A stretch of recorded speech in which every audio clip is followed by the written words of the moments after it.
Trey Murphy was asked to pick up a little of the scoring slack with Brandon Ingram being out as the New Orleans Pelicans hosted the Portland Trail Blazers, who were without Damian Lillard. He was also a last-minute scratch.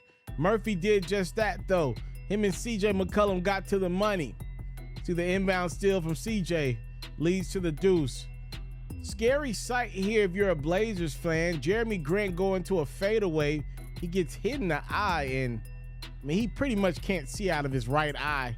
He actually would make both the free throws as he got fouled, leave the game, later return. But that eye was in some pain, though. His Blazers were in some pain as well. They're already down 17. Make it 20 as Murphy knocks in another three. He had a 25-point first half. Anthony Simons did all he could to keep Portland around, but you're dealing with a sniper right now. Murphy, one of the league's best shooters for a reason. He knocks in another three, third quarter.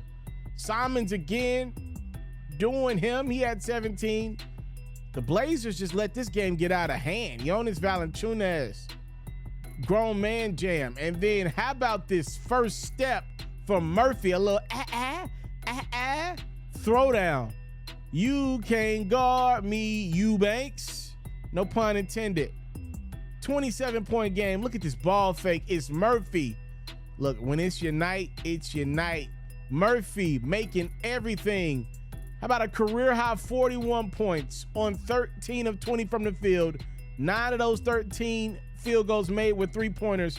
And I just think this is one of the dopest shots you'll see this season as Murphy caps off his big night. Look at this replay, y'all. Murphy reverses, and check out mom and dad right there loving the performance that their boy is putting on. One of the greatest images you will see from this season, by the way, as the New Orleans Pelicans put it on the Portland Trail Blazers, 127-110 behind Trey's 41. Well, Damian Lillard missed this game. It was a last-minute scratch due to a calf injury, and the Portland Trail Blazers continue to fall. They lose to the Pelicans, who, by the way, the Pelicans didn't have Brandon Ingram, still no Zion, so this was still a very winnable game. Portland dealt with Jeremy Grant getting the eye injury, but this was a game that they still could have won. On the road, they didn't do it. And now you look up, and the Blazers are 31-37. They've pretty much swapped with the Lakers. They're now 13th in the Western Conference. They have not been good of late.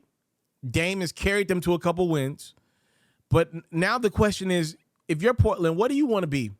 Because right now, what I see is the same trend that happens to the Blazers every single year.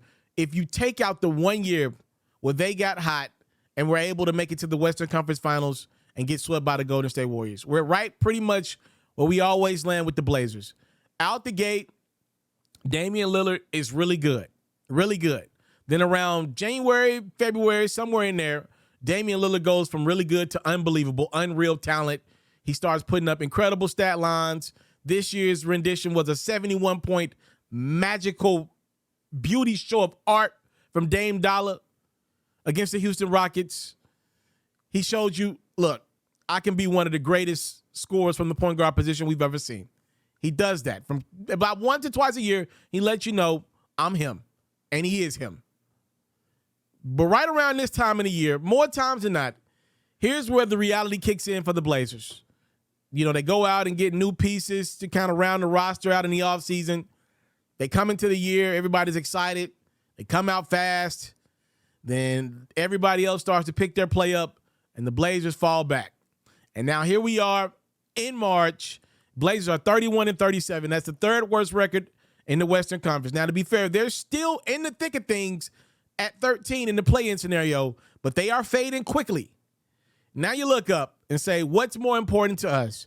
Do we really, really, really want to go after the 8th seed in the Western Conference playoff scenario and try our chance at the Denver Nuggets? By the way, a team a couple years back that put it on the Blazers.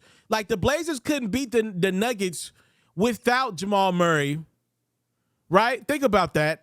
The next round, Denver ends up getting swept by Phoenix. So let's put all that in perspective. The Nuggets weren't even competitive in the second round against the Suns. The Nuggets were still able to beat the Blazers without their second best player. So if you're now looking at this Portland team, what do you want to do? Where do you want to be? Is it more important to play Damian Lillard down the stretch and try to make the playoffs? You know, hopefully Dame doesn't suffer any major injuries that could hinder next year.